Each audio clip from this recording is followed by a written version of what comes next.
और आगे अब हमारा होता है इलेक्ट्रोलाइटिक सेल। तो let's talk about electrolytic cell. Electrolytic cell की बात करते हैं।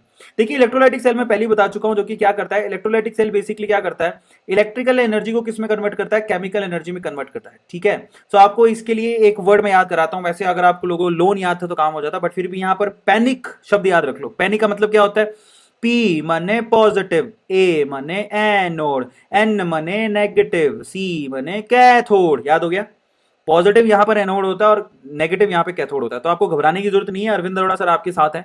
तो यहां पर एनोड मतलब पॉजिटिव और कैथोड मतलब नेगेटिव, जस्ट अपोजिट होता है इलेक्ट्रोकेमिकल सेल में, गैल्वेनिक सेल का। ठीक है, उसका जस्ट अपोजिट होता है। अब इसमें क्या होता है, दैट्स वेरी सिंपल। यहां पर भी दो इलेक्ट्रोड लगाए जाते हैं, उनको बैटरी से जोड़ा जाता है और उसके बाद यहां पर केमिकल रिएक्शन होती है जिससे आप अलग अलग कंपाउंड्स को अलग कर सकते हो।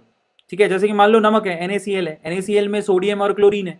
लेकिन नॉर्मल कंडीशन में अगर आप सोडियम नमक से निकालने जाओगे, अगर मान लो नमक से सोडियम निकालना इतना आसान होता तो सारे बच्चे क्या करते, घर से नमक की थैली लेके आते और उसके बाद ना चुन चुन के ऐसे चुन रहे दाना चुन के सोडियम को अलग करते, एक कंटेनर में इकट्ठा करते और स्कूल की टंकी में डाले आते।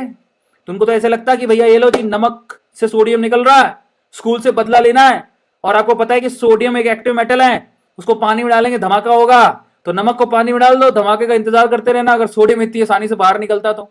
लेकिन सोडियम इतनी आसानी से बाहर नहीं निकलता। सोडियम को अगर आपको बाहर निकालना है नमक से, तो आपको उसको मोल्टन सॉल्यूशन को डालना पड़ेगा इलेक्ट्रोलाइटिक सेल में और इलेक्ट्रिसिटी देनी पड़ेगी, तब जाके कहीं सोडियम अलग होगा कैथोड पे जाके। ये तो सबको पता है। नॉर्मल कंडीशन में NaCl से Na नहीं निकाला जा सकता।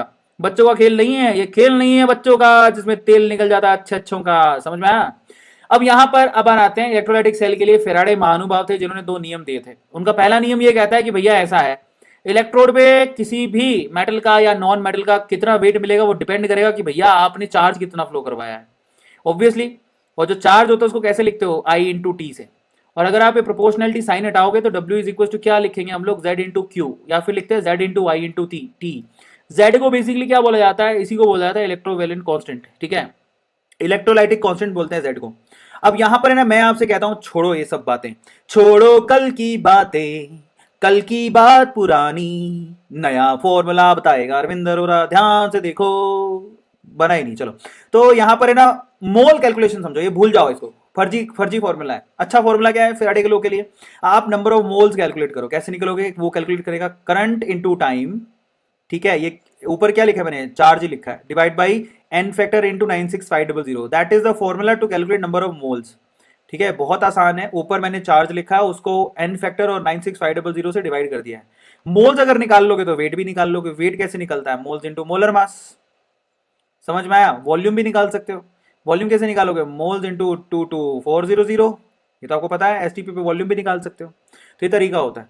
अच्छा, दूसरा फेराडे का नियम ये कहता है कि अगर मान लो कि दो सेल्स के अंदर आपने एक सेम करंट फ्लो करवाई, तो उनका जो वेट का रेशो होएगा, उनमें जो भी वेट इलेक्ट्रोड में मिलेगा उनका ratio W1 is equal to W2 उनके इक्विवेलेंट मास के रेशो के बराबर होएगा। That's very easy.